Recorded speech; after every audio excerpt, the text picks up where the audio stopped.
عليكم ورحمة الله وبركاته. الحمد لله الذي نحمده ونستعينه ونستغفره ونؤمن به ونتوكل عليه ونعوذ بالله من شرور أنفسنا ومن سيئات أعمالنا من يهده الله فلا مضل له ومن يضلل فلا هادي له ونشهد أن لا إله إلا الله وحده لا شريك له وأشهد أن محمدا عبده ورسوله أما بعد فقال النبي صلى الله عليه وسلم خير الخير أصدق كتابنا وخير الهدي هدي محمد صلى الله عليه وسلم وشر الأمور محدثاتها وكل محدثة بدعة وكل بدعة ضلالة وكل ضلالة في النار. يا أيها الناس اتقوا ربكم الذي خلقكم من نفس واحدة وخلق منها زوجها وبث منهما رجالا كثيرا ونساء واتقوا الله الذي تساءلون به والأرحام إن الله كان عليكم رقيبا. صدق الله العظيم صدق رسول الكريم نحن بالله من الشاهدين والشاكرين.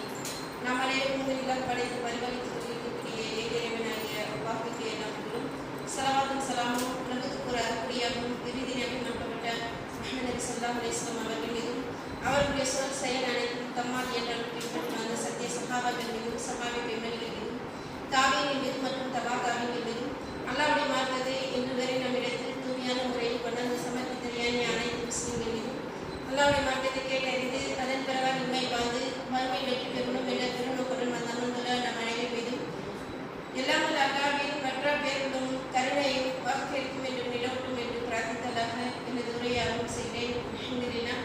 கண்ணியத்திற்குரிய அல்லாஹ்வின் நல்லடியார்களே, தற்சமயம் உங்கள் மத்தியில் எனக்கு பேசுவது கொடுக்கப்பட்டுள்ள தலைப்பு என்ன அப்படின்னா இணை வைப்பு ஒரு மாபாதமான செயல் அப்படின்ற தலைப்பின் கீழே பேசுவதற்கு அனுமதி தந்துட்டாங்க. ஒரு இணை செய்ய ஷிர்க் இணை வைப்பு அப்படின்ற ஒரு விஷயம் என்னன்றது நம்ம எல்லாமே ஓரளவுக்கு என்ன செஞ்சுருக்கோம், தெரிஞ்சு வச்சுருக்கோம். இங்கே வந்துருக்கக்கூடியவங்க பலரும் தெரிஞ்சுக்கீங்கன்னு நான் நினைக்கிறேன்.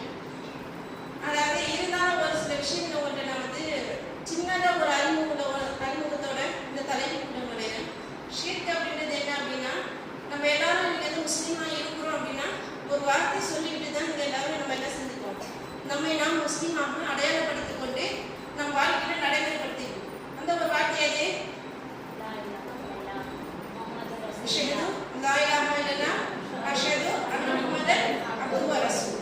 இதுக்குண்டான அர்த்தம் நம்மள எத்தனை பேருக்கு தெரியும் அப்படின்னா அதில் ஒரு கேள்வி தான். இதுக்கு என்ன அர்த்தம் அப்படின்னா, வணக்கத்துக்கு தகுதியானவன் அல்லாஹ் ஒருவனை தவிர யாரும் இல்லை, முஹம்மது நபி ஸல்லல்லாஹு அலைஹி வஸல்லம் யாரே அல்லாஹ்வுடைய தூதராகவும் அடியாராகவும் இருக்கிறார். அப்போ இந்த வார்த்தை யாரெல்லாம் மனதளவில் உறுதி கொண்டு வாய் வழியாக மொழிகிறார்களோ அவர்கள் தான் யாரு, முஸ்லிம். அப்போ இதற்கு நேர்மாற்றம் நடக்கக்கூடிய இதுதான் என்னது, ஷிர்க். அல்லாஹ் வணக்கத்துக்கு தகுதியானவன் அல்லாஹ்வை தவிர யாரும் இல்லை அப்படின்னு சொல்றது என்னது, தௌஹீது, ஓரிரை கொள்கை அப்படின்றது. இதுக்கு ஆப்போசிட்டா இருக்கக்கூடியதுதான் இது ஷிர்க் அப்படின்னு சொல்றது. அப்ப அல்லாஹ்வையும் வணங்குவேன், அல்லாஹ் அல்லாதவன் நான் வணங்குவேன், அல்லாஹ்விடத்தும் கையேந்துவேன், அல்லாஹ் அல்லாதவனிடத்தும் நான் என்ன செய்வேன், கையேந்தி பிரார்த்திப்பேன், அல்லாஹ்வையும் நான் சார்ந்திருப்பேன், அதை கொண்டு நான் என்ன செய்வேன், அல்லாஹ் அல்லாதவன் நான் என்ன செய்வேன், சார்ந்திருப்பேன் என்ற தன்னம்பிக்கையோடு அந்த நம்பிக்கையோடு யாரெல்லாம் செயல்படுகிறார்களோ அத்தகையவர்கள் தான் நல்லவர்களாம் முஷ்ரிக்கீங்கள், இணை வைக்கக்கூடியவர்கள் அப்படின்னு சொல்லி என்ன செய்யலாம் வர்ணிக்கிறத நம்ம பார்க்கணும். அப்போ இந்த ஷிர்க் அப்படின்னு சொல்லக்கூடிய இந்த விஷயத்தை பொறுத்தவரைக்கும் இஸ்லாம் அல்லாஹும் அல்லாஹ்வுடைய தூதரும் நமக்கு என்ன சொல்லியிருக்காங்க, ஷிர்க்னா எதெல்லாம் ஷிர்க் நம்மளை பார்வை பொறுத்தவரைக்கும் முஸ்லிம்களா இருக்கக்கூடிய நம்மளை பார்வை பொறுத்தவரைக்கும் தௌஹீதுன்ற கட்டத்துக்கு வந்த பலருடைய நிலை எப்படி இருக்கு அப்படின்னா, தர்காவுக்கு போவது மட்டும்தான் ஷிர்க், தாவீஸ் அல்வது மட்டும்தான் ஷிர்க். இதுல வந்து ஷிர்க்குன்னு விளங்கி இருக்கக்கூடிய நம்ம இன்னும் சில விஷயங்கள் என்ன செய்யறதில்ல, ஷிர்க்குன்னு விளங்கி கொள்றது அது என்னெல்லாம் இருக்கு அப்படின்றது நான் கொஞ்சம் பின்னாடி சொல்றேன். ஆனா இந்த விஷயத்தை நம்ம என்ன செஞ்சோம், இன்னைக்கு தர்காவுக்கு போவதும் சரி தாவீஸ் அல்வதும் சரி ஷிர்க் என்ற ஒரு விஷயத்தை விளங்கி அதில் நம்ம என்ன செஞ்சுருக்கோம், அல்ஹம்துலில்லாஹ் விலகி வந்துட்டோம். இந்த ஷிர்க் என்ற விஷயத்துல நாம் ஏன் விலகணும், ஷிர்க் செய்வதால் ஏற்படக்கூடிய பின்விளைவுகள் என்ன, மாபாதம் என்ன அப்படின்னு சொல்லி பார்த்தோம்னா, ஷிர்க் அப்படின்னு சொல்லக்கூடிய ஒரு வார்த்தை நம்முடைய செயல்களை என்ன செய்யும் அப்படிங்கும்போது அல்லாஹ் தஆலா முஹம்மது நபி ஸல்லல்லாஹு அலைஹி வஸல்லம் சொல்றாங்க, அவங்கள பார்த்து சொல்றான், வரையின் அஷக்க யா நபி, நீங்கள் இணை கற்பித்தாலும் லா யஹ்பத்தன் அமலுக்கு, உங்களுடைய எல்லா நல்ல அமலுக்கும் நான் என்ன செஞ்சிருவேன், அழிச்சிருவேன். நபியை பொறுத்த வரைக்கும் நம்ம ஒரு விஷயத்தை நம்ம சாதாரண நமக்கு சொல்ற ஒரு எச்சரிக்கை கொண்டு நம்ம இதை எடுத்துக்கொள்ளக்கூடாது. நபி ஸல்லல்லாஹு அலைஹி வஸல்லம் வாழ்க்கை நீங்க கொஞ்ச நேரம் யோசிச்சு பாருங்க. நபி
ஷிர்கினால ஏற்படக்கூடிய விஷயங்கள் இது எப்படி சொல்லலாமா வாதம் எது அப்படின்னா நம்ம உலகத்துல அல்லாஹ் வந்து பல கட்டளைகள் நம்ம இருக்கான். ஆதம் அலைஹிஸ்ஸலாம் அவங்க மட்டும் தான் என்னது ஒரே ஒரு கட்டளை. என்ன கட்டளை? அல்ல தக்கரவா ஆதிஷத்துல அந்த மரத்தின் பால் நீங்க நெருங்காதீங்கன்னு சொல்லப்பட்டது. ஒற்றை கட்டளை மூலமாக வாழ்ந்தவர் யாரு? ஆதம் அலைஹிஸ்ஸலாம். ஆனா நம்ம பொறுத்த வரைக்கும் முஹம்மதுடைய உம்மத்தாக நமக்கு ஏராளமான விஷயங்கள் ஹராம் ஹலால் அப்படின்றது ஒரு பெரிய ஒரு சப்ஜெக்டா நமக்கு வந்து கொடுக்கப்பட்டிருக்கு. அப்ப இது எல்லாமே நம்ம செய்து கொண்டிருக்கக்கூடிய நேரத்துல அல்லாஹ்வுடைய தடைகளை நம்ம வந்து தவிர்த்து இருக்கும்போது நம்மளுடைய மறுமையை வந்து இருக்கும் சொர்க்க பூங்காவனமா இருக்கும். அப்ப அந்த தடையில ஒன்றாக இருக்கிறது ஷிர்க்னு சொல்லக்கூடிய இந்த ஒரு விஷயம். இந்த விஷயத்துல நம்ம வந்து ஒரு விஷயத்துல கவனம் கொள்ளணும். இணை வைப்பு அப்படின்றது வந்து நம்ம என்ன முற்றிலுமாக தவிர்த்துட்டோம் அப்படின்னா அது முற்றிலுமா தவிர்த்துருக்கோம் அப்படின்னா கண்டிப்பாக மறுமையை வாழ்க்கை நமக்கு சொர்க்கம் கிடைக்கும். அல்லாஹ்வுடைய அல்லாஹ் தனது திருமறை குர்ஆன்ல சொல்றான் வமை யுஷ்ரிக் பில்லாஹி யார் அல்லாஹ்வுக்கு இணை கற்பித்தார்களோ ஃபக்கத் ஹரம அல்லாஹு அலைஹில் ஜன்னah அவர்களுக்கு அல்லாஹ் சொர்க்கத்தையே ஹராமாக்கி விட்டான். நம்ம என்ன சொன்னேன், நம்ம உலகத்துல நம்ம சிரமப்பட்டு செய்யக்கூடிய எந்த ஒரு வழக்கமா இருந்தாலும் எதற்காக செய்யறோம்? சொர்க்கம் மறுமையுடைய இலக்கு மட்டும்தான். இந்த உலகத்துல எந்த லாபம் நம்ம எதிர்பார்த்து எந்த ஒரு விஷயத்தையும் நம்ம செய்வதற்கு முயற்சிக்கிறது இல்லை. அப்ப அந்த உலகத்துல இருக்கக்கூடிய அந்த சொர்க்கத்தை நம்ம பெற்றுக்கொள்ளணும் அப்படின்னு சொல்லி நம்ம ஆசைப்படுவோம் அப்படின்னா ஃபர்ஸ்ட் அதுல என்ன இருக்க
நம்பிக்கையாக தான் இருக்கும். அதை விட இந்த இணை வைப்பின்பா நம்ம வாழ்ந்து மறைக்கிறோம்னு வச்சுக்கேன், அந்த மறுமை நாள்ல அல்லாஹ் மஹ்ஷரில் நிறுத்தி வைக்கப்படும் போது கூட ரொம்ப வித்தியாசமான முறையில் நிறுத்தி வைப்பாங்க. எப்படி நிற்பான் அப்படின்னா, யாரெல்லாம் இணை கற்பித்தவனாக மரணிக்கிறானோ அவள் மறுமை நாளில் தனது முகத்தால் நடந்து வருவான். இன்னைக்கு நம்ம எப்படிமா நடக்கிறோம்? 2 காலால. சில நம்ம பார்ப்போம், அந்த காலை நம்ம வெறும் இடுப்பு பகுதி மட்டும் பார்த்துட்டீங்களா, காலே இருக்காது. கால் மட்டும் நம்ம இடுப்பு பகுதி எடுத்துருவோம். அவங்கள பார்த்தோம்னு நமக்கு மனசுல சொல்ல சொல்லிக்கும் பரிதவிக்கும், இப்படி எல்லாம் கஷ்டப்படுறாங்க, நல்லா நம்மளை எப்படி படைச்சிருக்காங்க. அந்த நேரத்தில் நமக்கு ஒரு நிமிஷம் அது நிலைக்குமா நீடிக்குமான்றதெல்லாம் 2வது விஷயம். பார்த்து அந்த ஒரு நொடி கொடுத்து அல்லாஹ் நம்ம என்ன செய்வோம், சுக்ர் அதான் பண்ணுவோம். ஆனால் மறுமையில நம்ம கால்கள் இருக்கும், இந்த தோற்றத்தோடு தான் எழுப்பப்படுவாங்க. ஆனால் வரும்போது எல்லா மக்களும் கால்களோடு நடந்து வரும்போது ஒரு மனிதன் மட்டும், ஒரு சிலர் மட்டும் என்ன செய்வார்களாம், முகத்தால் நடந்து வரலாம். ஏன் இவர்கள் முகத்தால் நடந்து வந்தார்கள் அப்படின்னா, அல்லாஹ்வுக்கு இணை கற்பதின் காரணமாக. யாரெல்லாம் அல்லாஹ்வுக்கு இணை கற்பித்த நிலையில் மரணித்தார்களோ அவர்கள் மஹ்ஷரில் வரக்கூடிய நிலை கூட எப்படி இருக்குமா, தலைகீழ. நீங்க உலகத்தை வாழும்போது அல்லாஹ்வை தலைகீழ தான் நம்புறீங்க, நேர்மாறாக ஏற்றுக்கொண்டீங்க. அப்ப அதே நிலையை நாம் போன்ற மாதிரி அல்லாஹ் செய்து காட்டலாம். அப்ப இப்பேற்பட்ட ஒரு பாதகமான ஒரு நிலை மறுமை மஹ்ஷருடைய நிலை. அது மட்டும் இல்லாம நிலை வைக்கக்கூடிய நிலையிலே ஒரு மனிதன் மரணிப்பான் அப்படின்னா மிக கடுமையான ஒரு விஷயம் எது அப்படின்னா, அவன் நிரந்தர நரகத்துக்குரியவனா இல்லை பாதுகாக்கணும். அவனுக்கு என்னது, ஒரு காலமும் நரகத்தில் இருந்து விடுதலை இல்லை. நரகம் என்பது நமக்கு அவ்வளோ பெரிய ஒரு விஷயமாக, ஒரு பெரிய ஒரு பாதுகாப்பு தரக்கூடிய ஒரு விஷயமாக நம்மளை பல பேருக்கு தோணவே மாட்டேது. நரகம் என்னது, இந்த கத்திரிவை வந்து அடுத்த கத்திரிவை வந்து போற மாதிரி நம்ம நினைச்சிட்டு இருக்கோம். ஆனா நரகத்தை பொறுத்தவரைக்கும் அல்லாஹ் குர்ஆன்ல பல இடங்கள் எப்படி சொல்றாங்க அப்படின்னா, ஹாலிதீன ஃபீஹா, நரகம் சென்றவர்கள் என்ன செய்வாங்க, ஹாலிதீன ஃபீஹா, அதிலே நிரந்தரமாக என்ன செய்வாங்க, தங்கிப்பாங்க. சொர்க்கம் நரகம் அப்படி சொல்லக்கூடிய எந்த ஒரு விஷயமாக இருந்தாலும் அல்லாஹ் இங்க வாக்களிக்கக்கூடியது என்னது, சொர்க்கத்தில் நுழைந்தவருக்கு ஹாலிதீன ஃபீஹா. சொர்க்கத்தில் ஒரு மனிதன் நுழைந்துட்டார் என்றால் திரும்ப வெளியேறது என்பது கிடையாது. வெளியேறவும் அவன் நினைக்க மாட்டான், திரும்ப மாட்டான். ஏன் காணாத அனுபவிக்காத எத்தனை இன்பங்கள் அது. அப்ப அந்த இன்பத்தை விட்டு வேறொரு பக்கம் துன்பத்தினால் அவன் நுழைவதற்கு அவன் ஆசைப்படுவானா? அப்ப சொர்க்கவாசிகளுக்கு ஹாலிதீன ஃபீஹா. நரகம் அப்படி சொல்லும்போது நரகவாசிகளுக்கு சொல்ற வார்த்தை என்னது, அவர்கள் நிரந்தரமாக யுகமாக அங்கே தங்குவார்கள். அப்போ சிலரை மட்டும் அல்லாஹ் என்ன செய்வான் அப்படின்னா, இந்த இணை வைப்புன்ற இந்த விஷயத்துல இருந்து யாரையும் அல்லாஹ் பொறுக்காம என்ன செய்ய மாட்டான், மீட்டு எடுக்க மாட்டான்.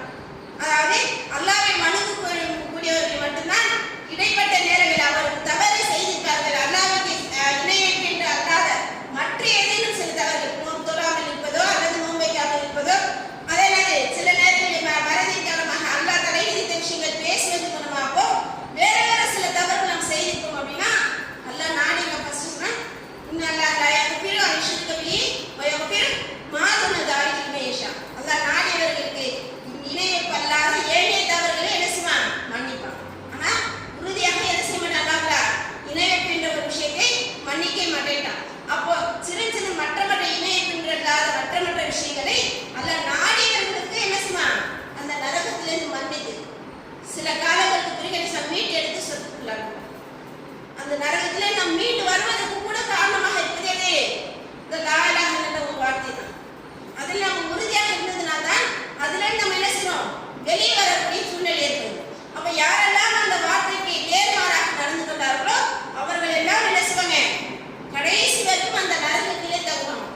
அப்ப நரகத்துக்கு என்று வாக்களிக்கப்பட்ட அந்த மனிதனை அழைத்தவர்கள் கேட்பானா, மனிதா இந்த நரகத்திலே நீ வெளியேறணும் நீ நினைச்சிட அப்படின்னா, உனக்கு இந்த பூமி இருக்கு இல்லையா, பூமின்னு சொல்லக்கூடிய கோல் இருக்கு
கஷ்டப்பட்டு 30 வருஷம் 40 வருஷம் கஷ்டப்பட்டு என்ன செஞ்சிருக்கோம், ஒரு சொத்தை சேர்த்துப்போம்.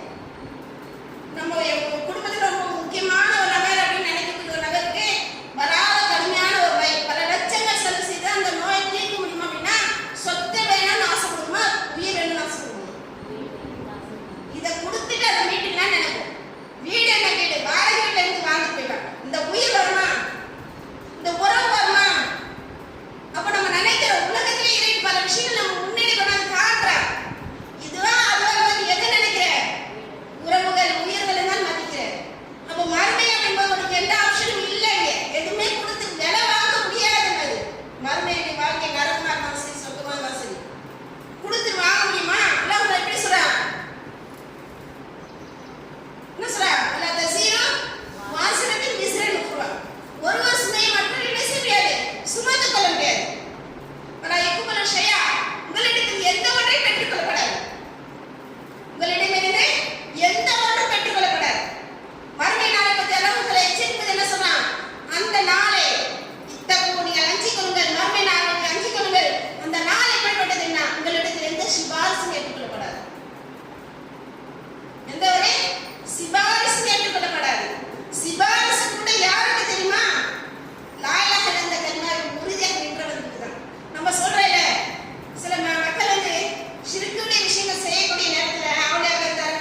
நபியை நீங்க சொல்லுங்க, நான் எழுதி முடித்தறிந்தேன். நான் யாருக்கு நான் முசீப நான் எந்த ஒன்றும் உங்களை வந்து அழுகாது இல்லாம குத்தவெல்லாம் உள்ளனா அல்லாஹ்வாகிய நான் எதை எழுதினேனோ அவருடைய தகுதி.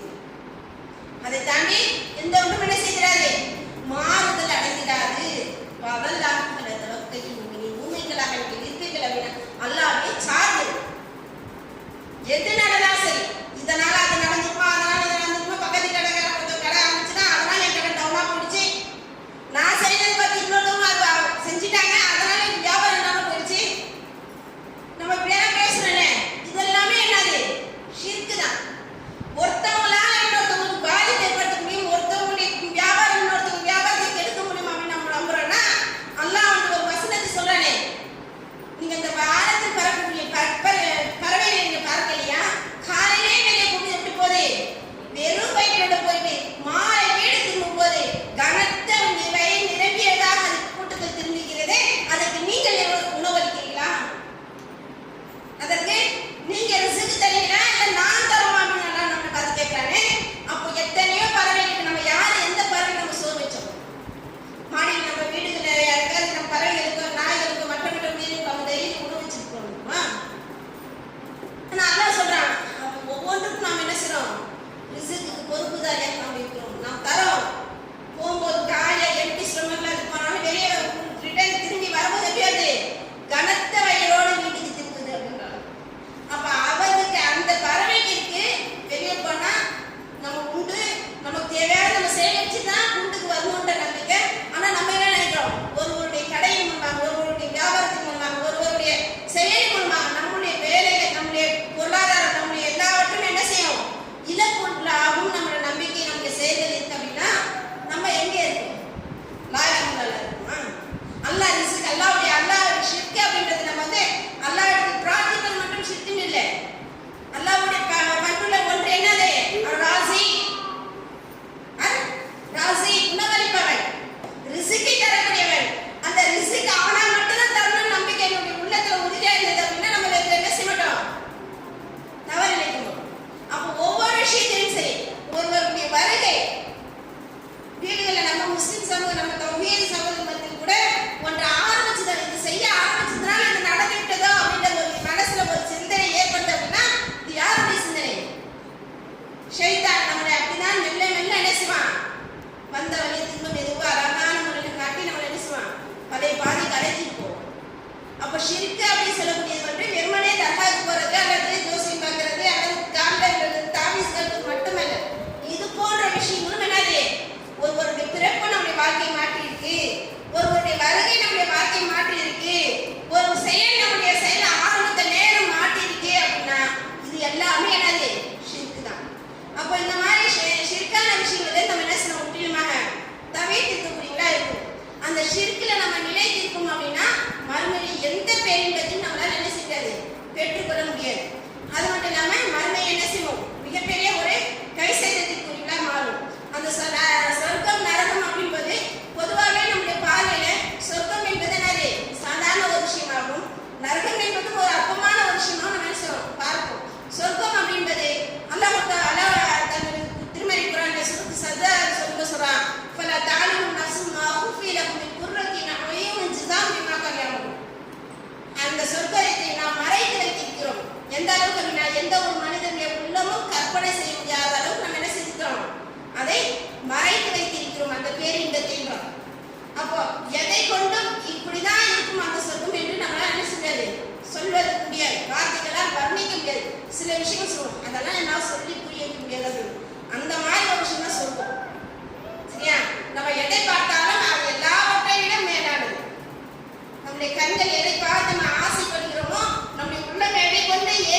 நரகத்துடைய பொருட்கள் எது அப்படின்னு சொல்வது அல்லாஹ் தஆலா குர்ஆன்ல சூரத்துல் தஹ்ரீம்ல அல்லாஹ் தஆலா சொல்றான் வகூதுஹன் நாஸ் வல் ஹிஜாரா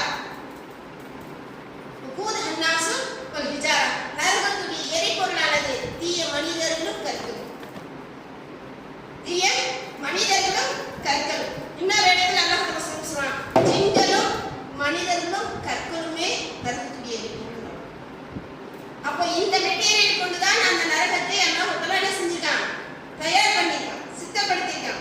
அந்த நரகத்தை பொறுத்தவரைக்கும் அல்லாஹ் தஆலா சொல்றான் அந்த நரகத்திலே வெளியேறதுக்காக மக்கள் என்ன செய்வாங்க வெளியேறதுக்காக முயற்சிப்பாங்க. அந்த நரகத்தை சுற்றி 19 வானரங்களை கொண்டு அல்லாஹ் தஆலா அந்த நரகத்தை என்ன செஞ்சான் பாதுகாத்து வச்சிருக்கான். நரகம் என்பது சாதாரணமான ஒன்றல்ல.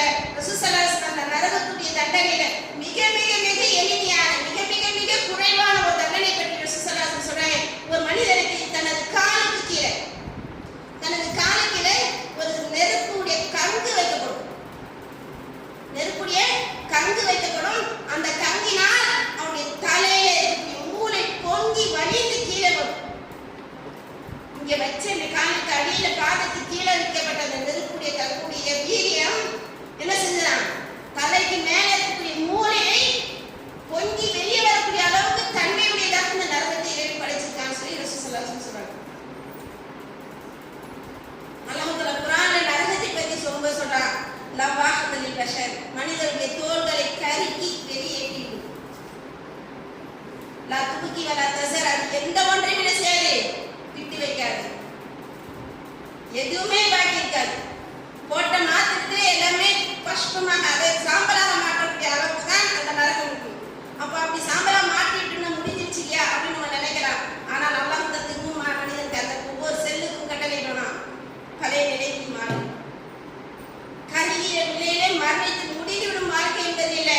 திரும்பவும் நம்ம என்ன செய்வோம் பழைய நிலைக்கு அந்த உடலோடு அந்த உயிரோடு நம்ம என்ன செய்வோம் நரகத்தில் திரும்ப திரும்ப இதுதான் வேதனையாக இருக்கும்.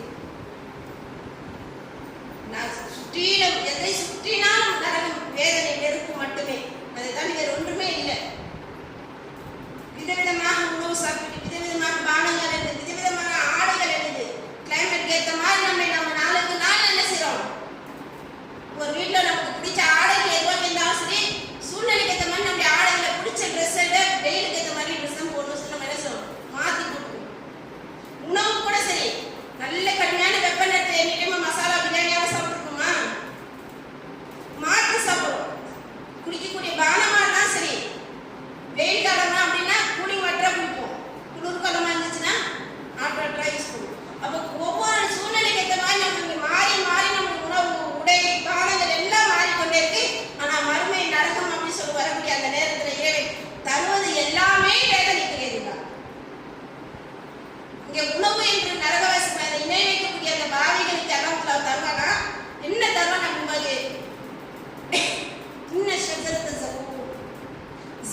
நம்மளை வந்து என்ன செய்ய முடியாது, இந்த நரகத்தை நம்மளால் ஒரு நொடி பொழுது கூட நினைத்து கூட நம்மளால் பார்க்க முடியாது. அவர்களை பார்த்து தான் நல்லவங்க சொல்றான், நரகத்தை சகித்துக் கொள்ளக்கூடிய இவர்களுடைய மனநிலை என்னவென்று சொல்றதுன்றாங்க. அப்ப இந்த விஷயத்திலிருந்து நம்ம நரகத்திலே அந்த உணவு இறைவன் வழங்கக்கூடிய அத்தனை கொடுமைகளும் நாம் தவிர்த்து இருக்கணும். நம்ம வந்து தப்பிக்கணும் அப்படின்னா ஒரே ஒரு வழிதான், அது என்னது, லா இலாஹ இல்லல்லாஹ் என்ற ஒற்றை கலிமையின் வழியில நம்ம மரணிப்பது மட்டும்தான். இந்த ரசூல் ஸல்லல்லாஹு அலைஹி வஸல்லம் சொன்னாங்க, மர்மை அதாவது மிஹ்ராஜுக்கு நான் போயிருந்தேன். மிஹ்ராஜுக்கு போயிருக்கும்போது அல்லாஹ் என்னை சந்தித்துட்டு வரும்போது அல்லாஹ் எனக்கு வந்து 3 அன்பளிப்புகள் வழங்கினான். இந்த 3 அன்பளிப்புகள் என்ன அப்படின்னா, ஒன்று வந்து என்னது, ஐவேளை தொழுகை. மற்றொன்று என்ன அப்படின்னா அல்-பக்ராவுடைய கடைசி 2 ஆயத்துகள். மூன்றாவது எது அப்படின்னு சொல்லும்போது ரசூல் ஸல்லல்லாஹு அலைஹி வஸல்லம் சொல்றாங்க, எனது உம்மத்தார்கள், எனது சமுதாயர்கள் யாரெல்லாம் இணை வைக்காமல் மரணிக்கிறார்களோ, யாரெல்லாம் இணை வைக்காமல் மரணிக்கிறார்களோ அவங்களுடைய பெரும்பாவங்கள் எல்லாம் மன்னிக்கப்படும், அவர்களுடைய பெரும்பாவங்கள் எல்லாம் மன்னிக்கப்படும் அப்படின்னு சொல்லி ரசூல் ஸல்லல்லாஹு அலைஹி வஸல்லம் சொல்லக்கூடிய செய்தி நம்ம பார்க்கணும். அப்போ எந்த சுத்தி நீங்க எங்க எதை பார்த்தாலும் ஒரே ஒரு கண்டிஷன் தான், ஒரே கண்டிஷன் என்னது, ஒரு காலை சொர்க்கத்துக்கு போகணும்னு ஆசைப்படுற அப்படின்னா ஒரு நாளில ஒரு அதுக்காக நம்ம ஒரு விஷயத்தை நல்லா புரிஞ்சுக்கணும். அப்போ எந்த தப்பு பண்ணிட்டு நம்ம சொர்க்கம் போயிடுவோம் நினைச்சிக்க கூடாது. அல்லாஹ்வுடைய தூதர் சொல்லக்கூடிய விஷயம் என்னது, சில காலங்கள் அதாவது அல்லாஹ் நாடி வந்து நான் சொன்ன முதல் ஆயத்தை அப்படின்னு சொல்லுது என்னது, உமைஷி